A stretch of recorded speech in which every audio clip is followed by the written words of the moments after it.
А сега е време за малку повеќе едукација околу нешто што сум сигурна дека ќе го задржи вашето внимание. Прва гостинка на нашата Искра ова утро повторно како и секој петок ни доаѓа од болницата Аџибадем Систина, а тоа е доктор Маринела Василевска, генетичар. Добро утро, добре ни дојдовте, докторка. Добро утро, добро ве најдов. Искра, добро утро и за Добро тебе. утро, Сузе, да. Живо сум заинтересирана да слушнам пред да го започнете вашиот разговор. Дали и денеска во овој 21 век можеме баш за се да ги обвиниме гените, доктор Маринела? Точно, за све се криви гените.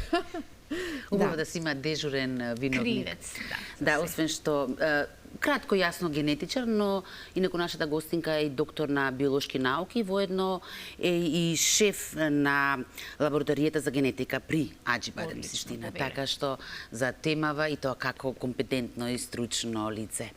Добро ви утро и од мене. Пред да преминеме самата тема, јас би сакала вака малку општо за самата гранка генетика. Што представува таа? Генетиката е наука која што се занимава со проучување на наследните особини, кои што ние ги добиваме од родителите, односно се пренесуваат од родители кон деца. Додека генетските тестирања се медицински методи кои што ние ги употребуваме како би можеле да ги пронајдеме генетските промени кои се одговорни за одредени генетски состојби или генетски болести. Пребарувањето на генетските промени може да се врши на различни начини. Може да правиме кариотипизација, односно анализа на хромозомите во секоја клетка од човекот. Ги утврдуваме бројните неправилности, но и структурните неправилности од типот на реаранжмани на хромозомите, како што се балансирани транслокации, инверзии, делеции, дупликации и така натаму. Колку се значени тие анализи за нас, пациентите? Многу се значени, значи има таргет пациенти кои што е битно да ги направат тие испитувања.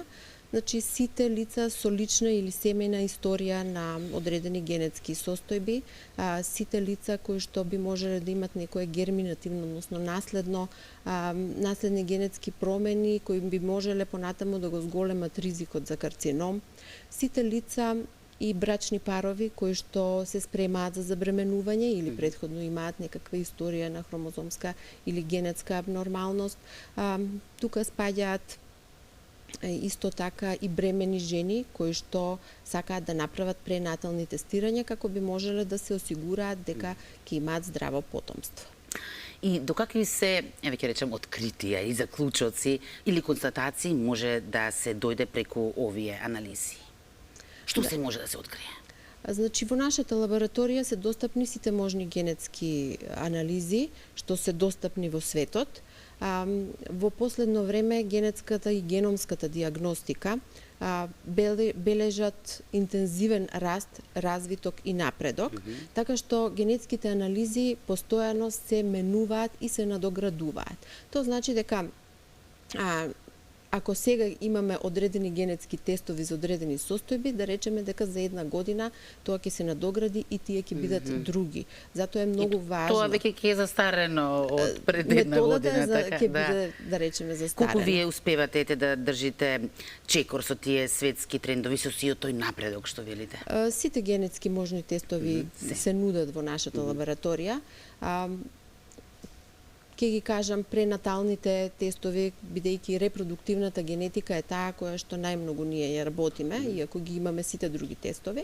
Кога ќе кажам репродуктивна генетика, мислам на бремени жени кои што чекаат принова и сакаат да направат пренатални неинвазивни или пренатални инвазивни тестирања во зависност од состојбата и од потребата.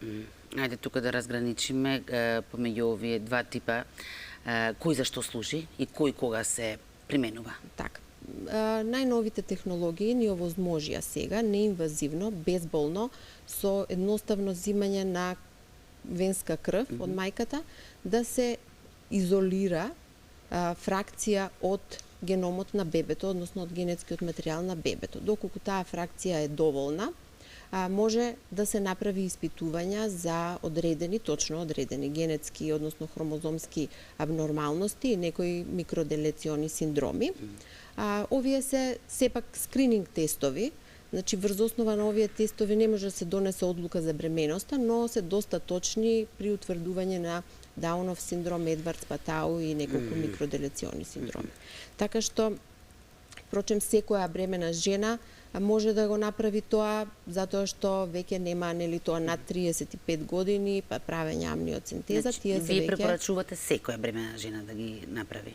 Секоја може, значи тоа е по личен избор, не е задолжително. Не е задолжително, точно. Меѓутоа, мислам дека е доста добро да направи за да може да си има мирна и спокојна бременост понатаму. И ако се покаже некој сомнеш на тие неинвазивните тестови, тогаш се преминува на другите инвазивни, така му доаѓа. Значи, доколку имаме висок ризик за одредена состојба, точно пишува која состојба, а во тој случај ние сме должни како болница, како лабораторија да им понудиме и да им направиме дијагностички тест, амниоцентеза или хорион биопсија, во зависност од неделата, со тоа што брзо и точно дијагностички ќе утврдиме дали резултатот од пренаталниот тест е точен или понекогаш знае да има отстапувања и да не биде баш така како што кажува. Затоа велам дека тие тестови се скрининг и мора да се потврдат или да се исклучат со дијагностички тест. Дали токму овие тестирања се најчестите кај вас? Дали поради тоа започнавте можеби со нив сега? Па можеби не се најчести, бидејќи ние многу работиме репродуктивна генетика кај парови кои што имаат проблеми со забременување, кои што имаат повеќе спонтани абортуси, се спремаат за инвитро фертилизација, сакаат да направат и преимплантациони генетски тестирања на ембрионите, значи претходно мора да се направи кариотипизација, за да ние знаеме каква е генетската основа.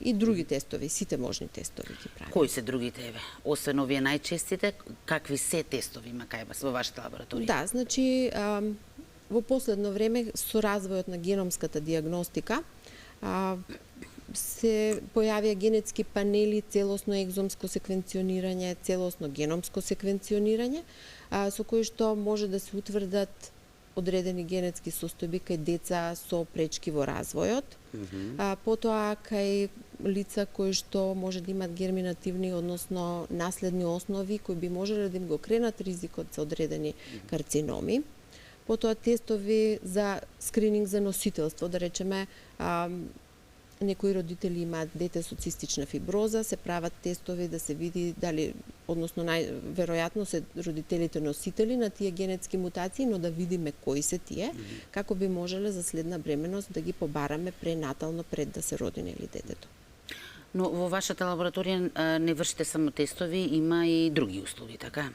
Да, значи со зголемувањето на бројот на лица кои што имаат потреба за генетски анализи и со развојот и напредокот на генетската дијагностика, која што рапидно расте и се менува, се појави потреба да се прави генетско советување во врска со генетските тестирања.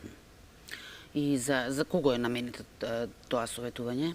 Значи, како што спомнав предходно, сите лица со лична или семејна историја на наследни болести, парови кои се спремаат за забременување или имаат дете со некаква хромозомска или генетска абнормалност, тука спаѓаат лицата кои што би можеле да имат наследна основа за карциноми, некои неуродегенеративни болести кои што се late onset или така наречени адултни форми. Тоа значи дека лицето има генетска промена, но таа во детството и во младоста нема да се експресира, но ќе се појави подоцна во животот на 50-60 години, такви се например Алцхаймер болеста или Хантингтон и така натаму. Како изгледа едно советување кај вас од моментот кога ќе пристигне пациент? Да, значи во две фази тоа се извршува. Имаме предтестирање, кога се зема фамилиарната историја. Мора да се утврди дали одредена генетска состојба или било каква состојба се пројавува и кај други членови на семејството. Потоа се разговара и се објаснуваат генетските состојби, се заедно со пациентот се објаснува кои дијагностички, предиктивни, преимплантациони и други генетски тестови би можеле кај нив да бидат употребени. Што е најважно, се објаснува што може да се очекува од тестот. Значи, каква дијагноза ќе се добие, дали би можело да се добие, но пациентите мора да сватат дека тие тестови имаат и собствени ограничувања. Значи, доколку направи некој генетско тестирање од одреден тип, треба да знае дека не се испитува све од целата генетика. Сепак има и целосно геномско секвенционирање каде што целокупната генетика може да се испита и да се кажат ризиците за одредени болести, но тоа е веќе од типот на персонализираната геномска диагностика. Тоа може да го прават, да речеме, и здрави индивидуи, меѓутоа кога имаме генетски состојби, тогаш мора точно да се одреди кој генетски тест треба да се направи, за да може да има пациентот бенефит и потоа да се утврди какви третмани, односно да се реферираат кон соодветните доктори од областите и од нашите оддели. Да, што се случува токму во оној момент кога ќе е позитивен тестот? Што понатаму? Така, тоа е една тимска работа со нашите доктори, во која што ние позитивниот резултат го конзилијарно го разгледуваме, разговараме за тоа какви се импликациите за наследување кон потомството или кон членовите на по-широкото или потесното семејство. И откако ќе излезе, да речеме, некој позитивен резултат, ги објаснуваме резултатите на едноставен начин. Значи, на начин на кој што пациентот би можел убаво да разбере, потоа се реферираат кон докторите од областите, како би можеле истите да добијат соодветни медицински превентивни или скрининг прегледи и тестирања и во одредени случаи да добијат медицински третман и во некои ретки случаеви и операции. На тој начин ние се надеваме дека целосно ќе направиме згрижување на пациентот во нашата институција од поставување на дадена диагноза со генетска основа па се до третман и советување. Вие неодамна прославивте 14 години постоење, Аџибадем Систина, веќе имавме можност да ви честитаме, сега лично и вам ви честитаме, но она што е добро за пациентите, токму што по тој повод вие креиравте понуди, пакети.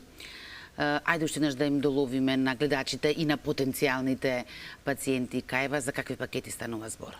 Што се им се нуди? Да, од почетокот на годинава ние прославивме 23 години од отварање на специјалната болница за гинекологија и акушерство Мала Богородица и прославивме 14 години сега на 7 април од клиничката болница Аџибадем Систина.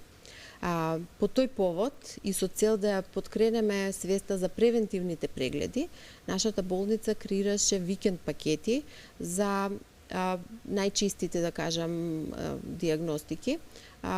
Мислам дека одделот за гинекологија има викенд пакети, радиологија, кардиологија и можеби некои други.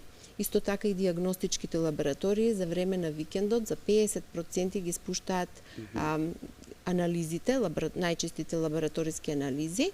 Секој работен ден од 8 до 20 часот може да се секој викенд, сабота или недела од 8 до 20 часот може да се земе анализата, додека резултатите можат да бидат интерпретирани од страна на стручно лице во просториите на диагностички лаборатории секој работен ден од 8 до 16 часот.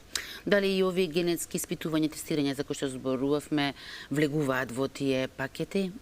Не, значи генетските тестирања не се вклучени во викенд промоциите, но ние имаме промоција која што трае подолго време, се однесува на кариотипизација на брачни парови или партнери, кои што се спремаат за забременување. Доколку двајцата направат кариотип, имаат 40% попуст. Тоа е направено за да ние им ја доловиме и да им ја приближиме можноста да ја детектираат генетската основа пред да се обидат да забременат или да добијат дете, обично исто и пред инвитро фертилизација е тоа важно, така што се надеваме дека на тој начин би можеле да им помогнеме на пациентите да имаат здраво потомство. Доктор, јас многу ви благодарам за овие можности што ни ги пренесовте, да знае секој пациент каде да може да се обрати. Суза? Јас сум навистина воодушевена од сето она кое што изминативе 20 и кусур години Аџибадем Систина го прави и секоја чест и почит за сите новитети кои што први ги промовирате во нашава земја. Посакувам да има што посрекни приказни на крајот од целата посета. И по-негативни тестови, така му доаѓаат. По-негативни тестови, токму така. Огромна благодарност и еве на генетската лотарија никогаш не знаеме што ќе ни се падне, но да се надеваме. Късмет, да се надеваме дека дури и она што во генетиката ни е запишано со добра промена на нашиот личен животен стил можеме и нешто да подобриме. Апсолутно точно така. Ви благодарам многу за вашето гостување.